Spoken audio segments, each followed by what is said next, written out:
मलेर tent city जो जिथे क़याम थियणो हुयो MBA जी जेका ज़मीन लिंक रोड सां गॾु हिन पासे ॾांहुं लिंक रोड आहे।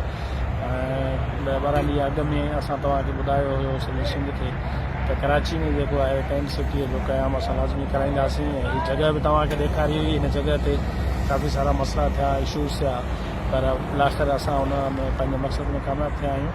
ऐं असां पंहिंजे ॿोॾ मुतासिर भाइरुनि जे लाइ हीअ मलीर जो जेको मेगा टेंट सिटी जंहिंखे चयो थो वञे उनजो क़याम थी वियो आहे।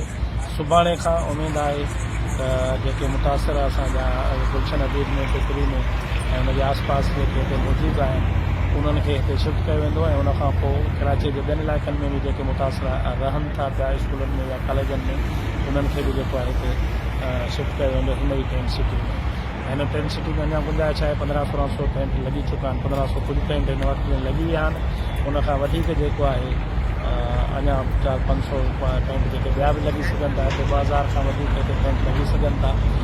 सुभाणे ते हिन जो ॿियो इंतज़ाम बि जेको थी वेंदो। पाणी जो इंतज़ाम थी वियो आहे। पाणी जे लाइ कुझु ॾींहंनि खां जेको हफ़्तो थी वियो तक़रीबन पाणी असांखे कोन पियो हिते मिली सघे।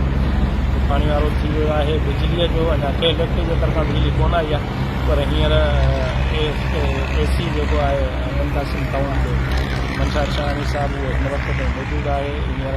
ऐं उन जेको आहे जनरेटर जो थोरी तौर ते हिन सॼे टेंट सिटीअ लाइ बंदोबस्तु कयो आहे। जनरेटर हींअर पहुतो आहे ऐं उनजी कनेक्शन थियनि पिया।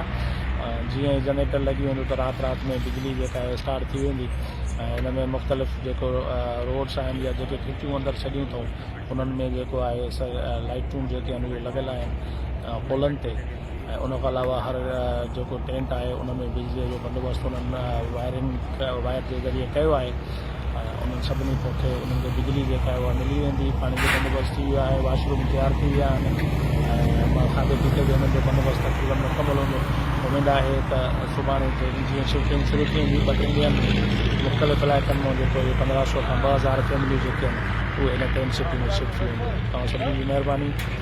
वधीक पाण गॾु आहियूं। तव्हां सभिनी जो साथ खपे। सॼी सिंध जो साथ खपे।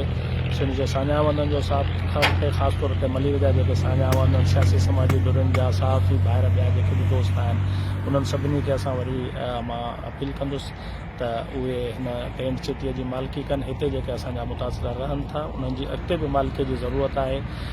उन्हनि जा ॿिया जेके ज़िंदगी जा रोज़मर्रा जा ॿिया जेके मसइला हूंदा खाधो खुराक खां अलावा सिहत खां अलावा जेके हुननि जा ॿिया मसइला आहिनि जेकॾहिं की उन्हनि खे वरी हिते कराची में मुस्तक़िल रहणो आहे त उन्हनि जे रोज़गार जे हवाले सां ॿियनि हवालनि सां तव्हां सभिनी जो असांखे साथ खपे।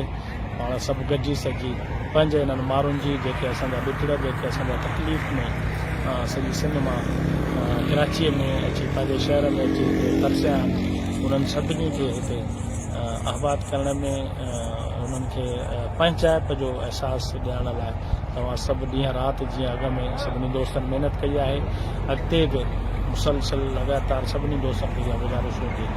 बार बार मां इहा गुज़ारिश कंदुसि अॻिए लाइ पंहिंजो भरपूर किरदारु अदा कंदा रहनि।